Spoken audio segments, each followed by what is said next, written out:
الرحمن الرحیم۔ شب معراج سیدنا انس بن مالک رضی اللہ تعالی عنہ حضرت رسول صلی اللہ علیہ وآلہ وسلم سے روایت کرتے ہیں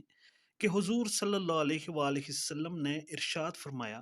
ماہ رجب میں ایک ایسی رات ہے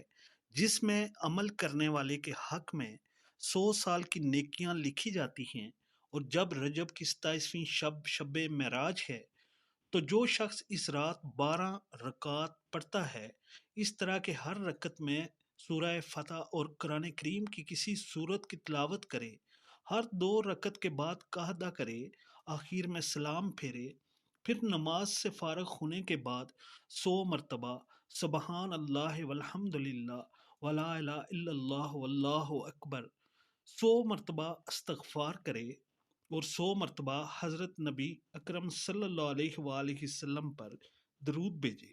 اور اپنے حق میں دنیا اور آخرت کی بلائی سے متعلق جو چاہے دعا کرے اور صبح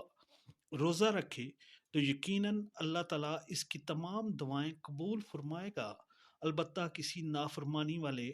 کام میں دعا کرے تو یہ دعا قبول نہ ہوگی۔